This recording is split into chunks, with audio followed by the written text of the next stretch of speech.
pessoal, então sejam bem-vindos ao canal Biologia Descomplicada. Para quem não me conhece, eu sou o Rodrigo, sou professor e biólogo. Na aula de hoje, vamos retomar um assunto sobre a fisiologia básica da glândula tireoideia. Hoje a gente vai abordar os conceitos sobre liberação do T3 e T4 e as patologias associadas às disfunções da glândula tireoideia. Então vamos adiante com a nossa aula. Então, com relação à liberação do T3 e do T4, quais são as principais etapas? Vamos dar uma olhadinha aqui no nosso slide. Então, eu dividi aqui em 3 partes, 1, 2 e 3.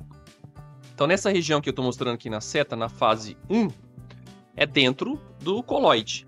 Então, eu tenho várias células foliculares e aqui no centro eu tenho o lúmen. Então, eu tenho todo o coloide cheio de tiroglobulina, ok? Então, o que vai acontecer aqui? A membrana apical da minha célula folicular, ela vai projetar pseudófitos, como se fossem mãozinhas, tá? Que elas vão formar uma vesícula. E elas vão capturar uma gotícula, um tanto específico de tiroglobulina. Só que essa tiroglobulina, ela pode vir junto com MIT, que é a monoiodotironina, DIT, T3 e T4, certo? Segunda etapa, o que vai acontecer? Formação de vesículas digestivas. O nosso organismo, ele não vai liberar MIT nem DIT para a corrente sanguínea, ele não é funcional, ok? Então, o que vai acontecer aqui? Vesículas digestivas, eles vão quebrar o quê? Vão separar MIT, DIT, T3 e T4 e a tiroglobulina. Então, o que acontece aqui? O coloide vai ser digerido lá pelos endossomas. E o que vai acontecer aqui? Os lisossomos, eles vão, através de proteases, vão quebrar essa tiroglobulina. Então, o que vai acontecer? MIT e DIT, eles vão ser reciclados novamente. Algumas porções de iodo vão ser retiradas e recicladas também. A tiroglobulina é a mesma coisa, então tudo é reciclado.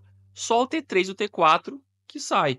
Depois vai ser todo aquele processamento, empacotamento de vesículas e assim por diante.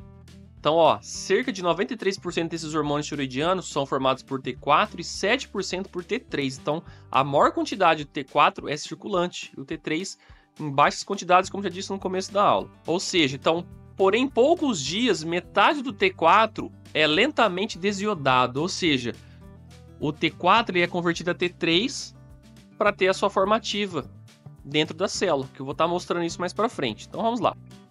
Então aqui, novamente, pessoal, só dando uma recapitulada na liberação, na captação e liberação. Então, na etapa 1 aqui, a célula folicular sintetiza enzimas e tiroglobulina e libera para o coloide. Então, o organismo, além de estar captando iodo, está produzindo tiroglobulina lá dentro para o coloide. Então, a célula tá mandando. Aqui na etapa 2, lembra da anis? Então, eu tenho um simporte de sódio para dentro da célula, que vai levar esse iodo lá para dentro. Então, a pendrina vai trazer esse iodo lá para o coloide. Terceira etapa, aqui, é uma forma bem resumida aqui. As enzimas adicionam iodo à tirosina para sintetizar T3 e T4. Só que aqui, ao mesmo tempo, forma MIT, forma DIT e assim por diante. Na quarta etapa, a tiroglobulina ela é capturada de volta para dentro da célula com as vesículas. Ou seja, conseguiu iodar, conseguiu juntar a tirosina, MIT, DIT, a tiroglobulina é capturada novamente, só que ela vem com os hormônios já. Na etapa 5, as enzimas vão fazer todo o processamento delas. Vão separar o T3 do T4. Aqui no 6, T3 e T4 livre em circulação. Só que eu já disse, elas vão ser carreadas por proteínas, por globulinas transportadoras. Então, como que se dá o transporte hormonal de T3 e T4? Então, uma vez secretado, eles vão circular na corrente sanguínea, praticamente ligado a proteínas. Uma baixa quantidade não vai estar ligada e vai ter uma função ativa, no caso do T3. Então, 0,03 do T4 e 0,1 do T3 ocorre em estado livre, ou seja, solto no plasma. E todo T3 livre é biologicamente ativo e ele que vai mediar os efeitos do hormônio tiroidiano nos tecidos. Então, o T4 não tem atividade. Ele vai sofrer uma desiodação na célula e vai acometer, que vai desencadear o seu efeito biológico. Então, como eu já disse anteriormente, 70% do T3 e T4 ele é carreado pela TBG. 10 a 15% é de transtiretina, TTR. a albumina se liga de 15% a 20% e mais ou menos 3% são ligadas a outras lipoproteínas. Então, o hormônio pode ser carreado de várias formas, tá? Então, observe, eu tenho um T3 e T4 circulante. O T3, ele tá com a globulina transportadora, ele consegue adentrar aqui a célula. Tradicionalmente, nos livros, vocês vão acabar se deparando com a situação seguinte, que ela consegue atravessar livremente a bicamada lipídica por conta da sua característica apolar ou polar, vai depender muito da questão do aminoácido. Porém, já li pesquisas, já li outros estudos que parece que tem um cotransportador específico para esse hormônio. Mas, vamos para o tradicional, ela consegue adentrar a bicamada lipídica. Isso é uma aula mais avançada na pós-graduação. Agora, no caso do T4, mesmo com a globulina transportando, ele vai chegar na bicamada lipídica, entrou na célula, ele vai sofrer uma desiodação por uma desiodinase. Tirou um iodo, T4 vai ser convertido a T3. E o interessante, o receptor do hormônio tiroidiano fica no núcleo. Então ele vai disparar efeitos a nível transcricional. Ok? Então como que se dá o mecanismo de ação, os efeitos fisiológicos do hormônio tiroidiano? Então basicamente T3, T4, a desiodação. O hormônio tiroidiano ele vai se ligar no receptor, ou seja, numa região promotora específica para os hormônios tiroidianos, e vai desencadear a síntese e a transcrição de RNA mensageiro, básico, biologia molecular, ok? Então o que vai acontecer? O básico de tudo, síntese de novas proteínas. Então, outros sistemas vão depender do hormônio tiroidiano, crescimento, desenvolvimento do sistema nervoso central, cardiovascular e metabolismo. Aqui o hormônio tiroidiano já tem uma participação muito mais acentuada. Por quê?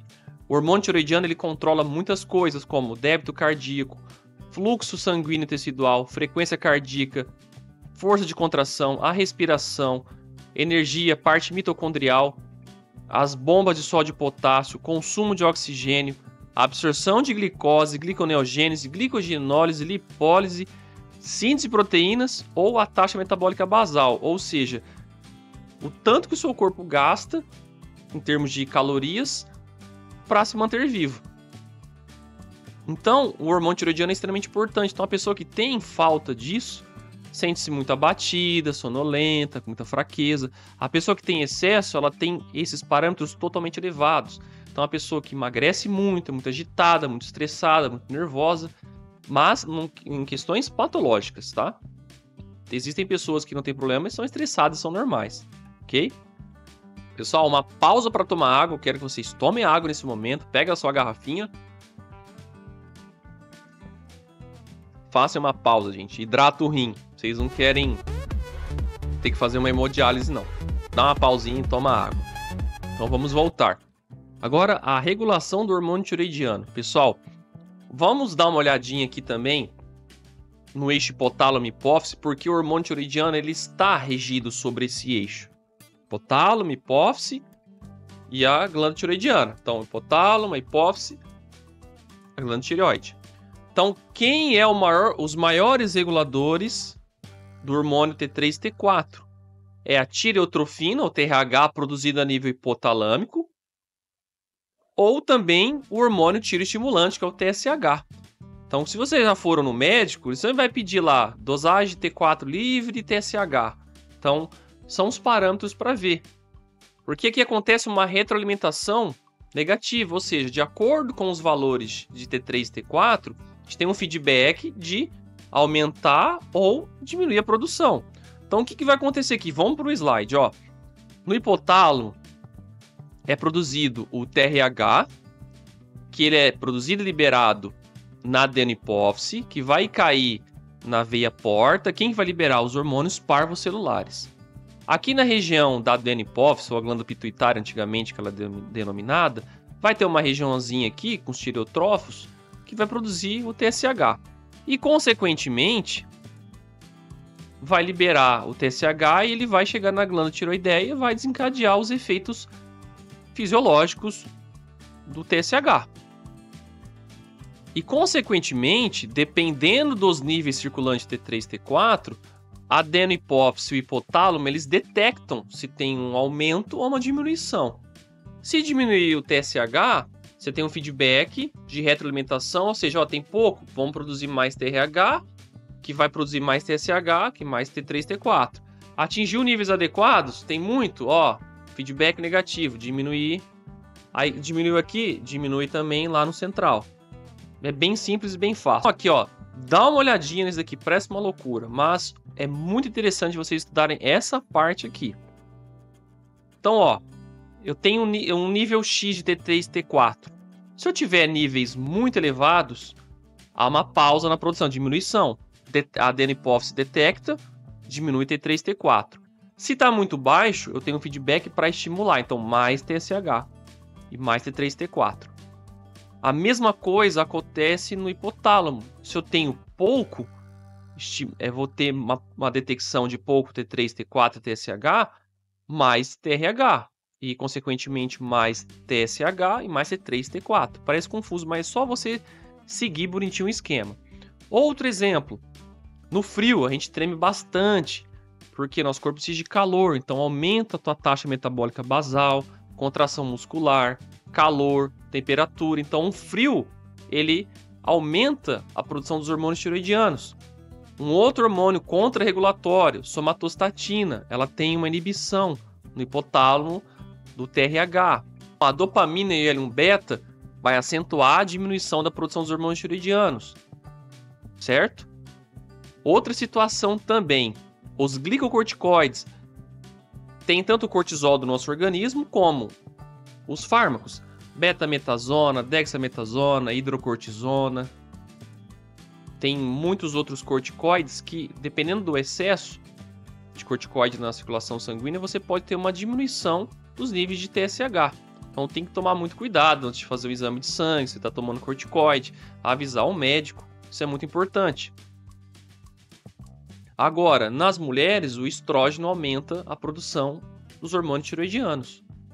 Então observem que é uma alça bem complexa, não é somente os níveis circulantes de T3 e T4 que vão delimitar, a gente tem muitos outros fatores. Pode ver que no frio você come mais, você tende a se alimentar muito mais, tem mais produção de calor porque o corpo está aumentando sua taxa metabólica basal, o seu calor interno, né? Somos animais homeotérmicos, então temos a produção interna de calor. Então, ações do TSH. Então, o que ele faz na célula para aumentar a produção de T3 e T4? Isso o TSH já na glândula tiroideia. Então, ações imediatas do TSH. Vai incluir o quê? Aumentar mais iodo. Então, a célula vai mandar mais iodo, mais. O que vai aumentar também? A tireoperoxidase, a TPO, lá na membrana apical. Então, a atividade dela vai aumentar. Outra coisa, mais endocitose. Os pseudófitos vão capturar muito mais T3 e T4 com a tireoglobulina para dentro. E os pseudófitos vão aumentar a sua extensão. Isso é muito legal. Então, o TSH tem um efeito rápido nessa parte de síntese. Efeitos a longo prazo, intermediário, após dias ou horas.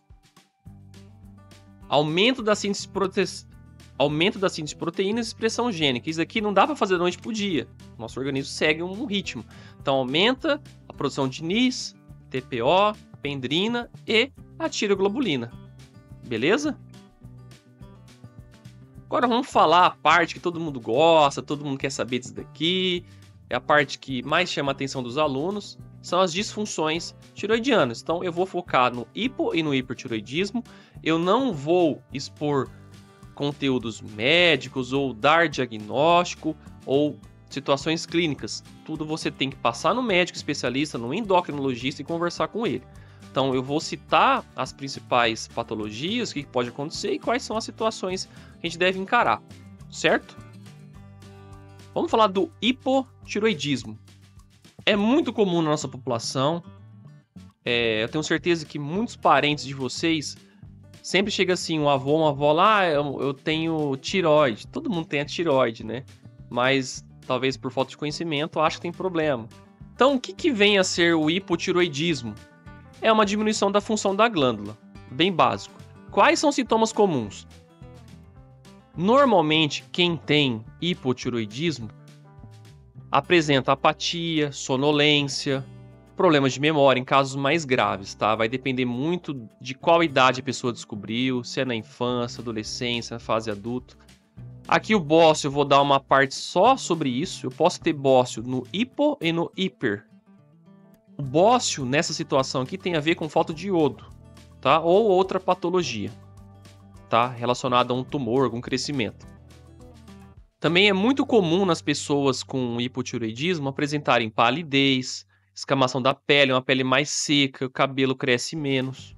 Alterações, principalmente as mulheres, alterações menstruais, tá? Retenção hídrica, a pessoa tende a ser um pouco mais gordinha, reter mais líquido, ter menos circulação na parte da linfa, nas pernas. Os reflexos são reduzidos. Então, a pessoa que tem um hipotireoidismo, ela é extremamente intolerante ao frio. Qualquer lugar tá frio para ela. Pode ser calor, frio, sol, ela vai sentir frio. E em alguns casos mais graves, a mixedema, eu vou mostrar a foto. A pessoa, ela acumula certas substâncias aqui debaixo do olho e fica grande. Vamos dar uma olhadinha.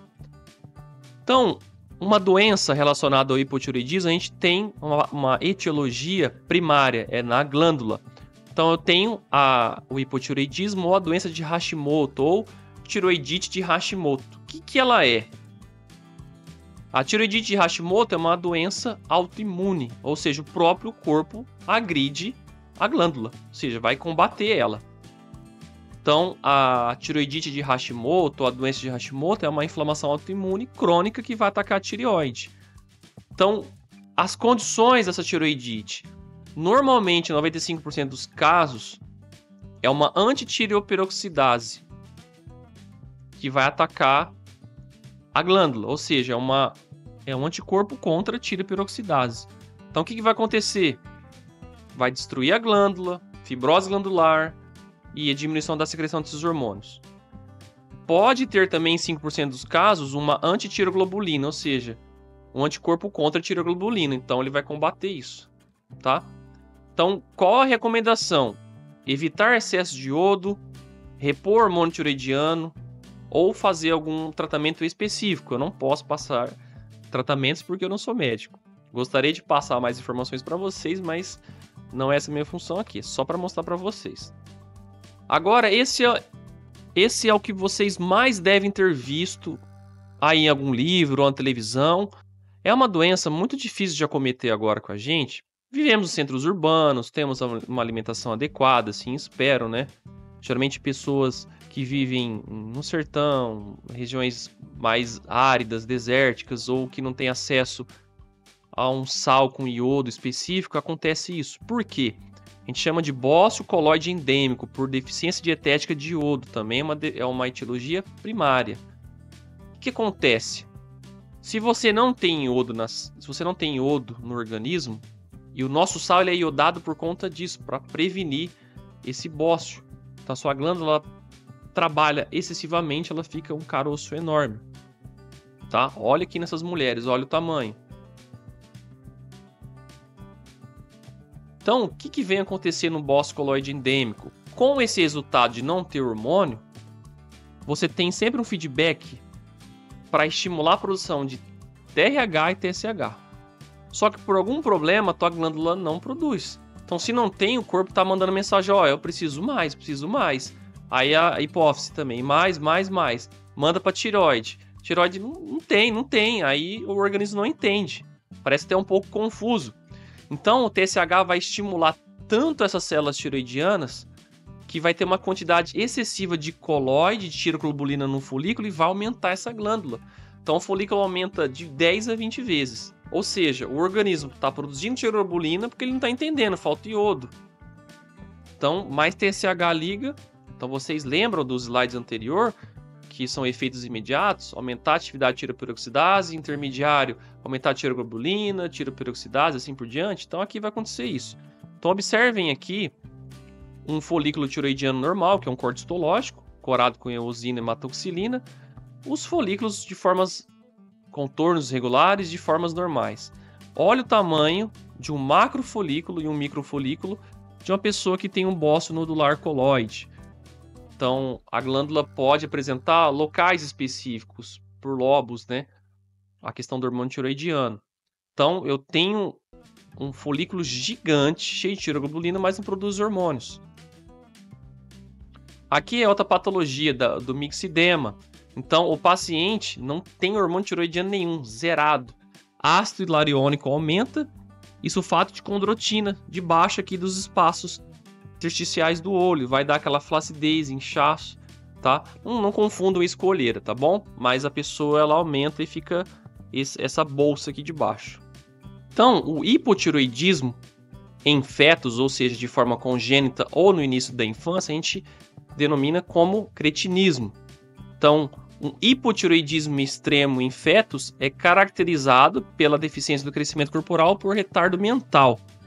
Então, quais situações? Eu posso ter problemas congênitos ou genéticos. Então, são causas muito menos frequentes, tá?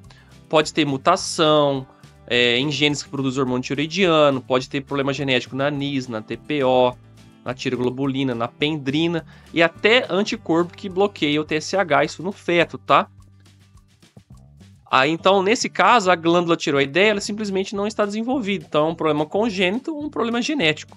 Ou também problemas endêmicos. Então, ausência de iodo pela mãe.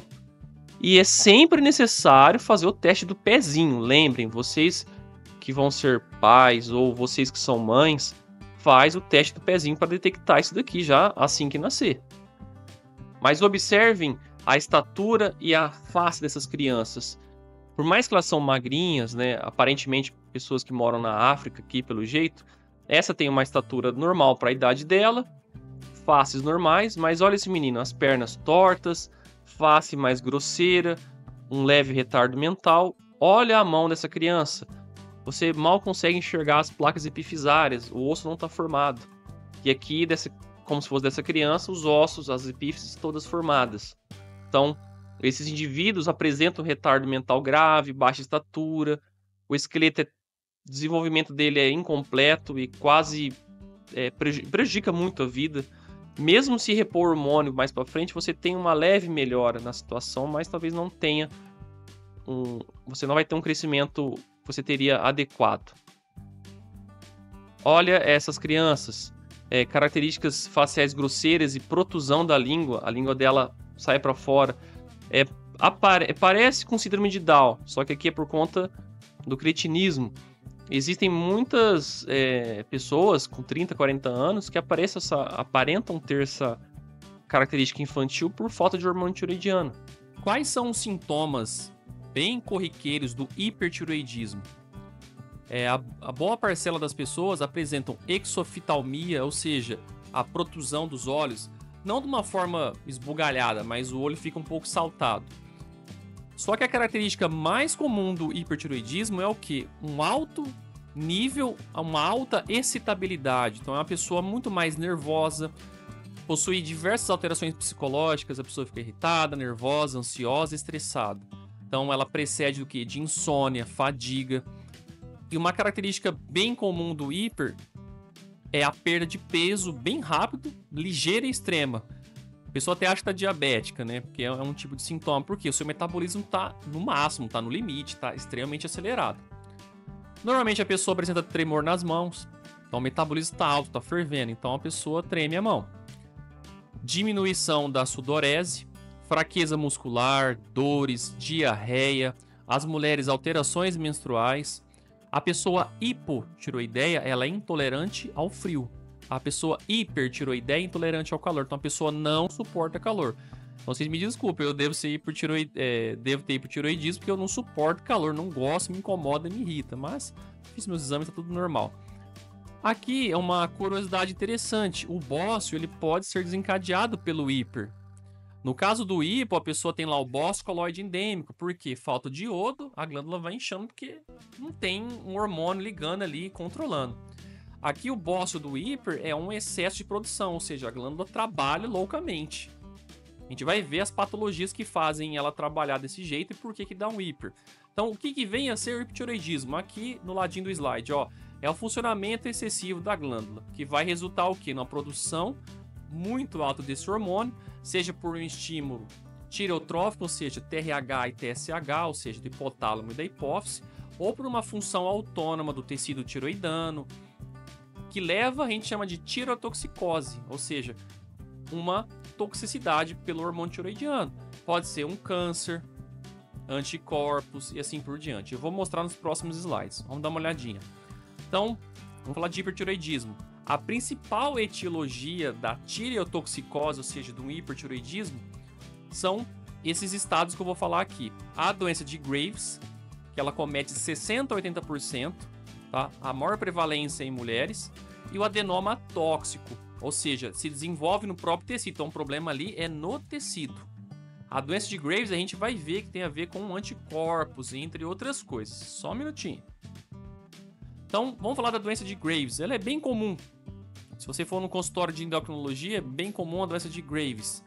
Então, é a forma mais típica dessa doença, é uma doença autoimune. O que vai acontecer? Anticorpo, ou uma imunoglobulina que a gente chama, a TSI, ela se forma contra os receptores do TSH na glândula. Então, o que acontece na doença de Graves? Aqui nesse caso, tem anticorpos relacionados. Então, é uma doença autoimune. O próprio corpo vai produzir imunoglobulina ali pela célula B, que ela também consegue se ligar no mesmo receptor do TSH. Então, há uma competição. Então, quando ela se liga nesse mesmo receptor, induz a ativação do sistema da AMP cíclico e faz com que as células foliculares trabalhem mais. Ou seja, além de eu ter receptor ligando do TSH, eu vou ter imunoglobulina ligando também. Então elas vão competir, só que elas vão se ligando mais e mais e mais. Então o próprio corpo vai atacando esses receptores do TSH para promover essa produção exacerbada. Então é a doença de Graves, tá? É uma doença autoimune. Observe nessa figura aqui, a exoftalmia, a pessoa fica com o olho bem... a pessoa fica com o olho bem saltado, você vê um estado de irritação, um estado de alerta. A pessoa fica com o olho até avermelhado. Olha o bócio como que tá dessa mulher, gigantesco. E a pessoa está extremamente magra. Aqui são casos extremamente graves.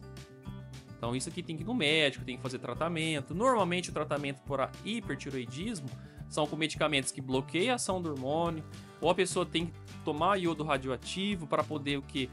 Ir matando essas células da tireoide para não produzir, ou fazer até uma tireoidectomia. Então isso o médico vai avaliar conforme cada caso.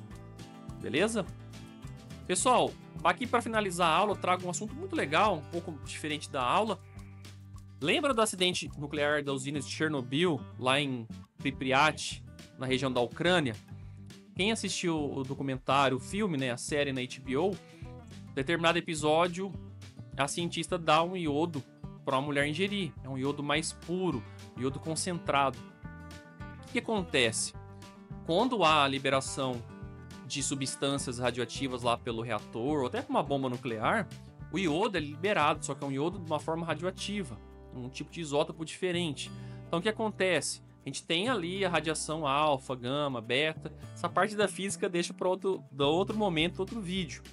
Então, essas radiações, elas afetam nosso corpo, as gônadas, as glândulas. O que acontece? Como libera iodo, a sua glândula tireoideia, ela precisa do iodo para poder fazer o hormônio. Então, lá na série, até é recomendação da União Europeia, entre outros lugares que têm exposição a produtos radioativos, é a ingestão desse iodo, um iodo estável. Ou seja, ela vai proteger a glândula por quê? Ela vai evitar que o iodo radioativo seja captado pela glândula. O que acontece? Se a glândula estiver totalmente saturada, ou seja, cheia de iodo, o organismo não vai produzir tanto T3 e T4. Então, esse iodo radioativo ele vai sendo excretado. Então, o iodo serve para combater, para evitar. Quem assistiu lá o Chernobyl na HBO, as pessoas colocam protetores na região das gônadas, né, para proteger os testículos, pescoço, assim por diante. Então, aqui é muito interessante usar o iodeto de potássio para proteger. Então, uma cápsula por dia evita, né? Ela vai saturar a glândula. Então, isso é uma curiosidade para vocês imaginarem aí como que foi naquela época lá de Chernobyl. Pessoal, eu usei essas referências extremamente excelentes. O livro da Margarida, Silverthorne, Bernie Levy para fazer essa aula. Um livro muito interessante. Quem está fazendo residência ou processo seletivo para fisiologia humana, entre outras áreas, são livros que eu indico. Então, pessoal, eu espero que vocês tenham gostado da aula. Qualquer dúvida, sugestão, coloque nos comentários abaixo, se inscreva, curta para mais aulas. Eu me despeço, um abraço, fiquem com Deus, até a próxima.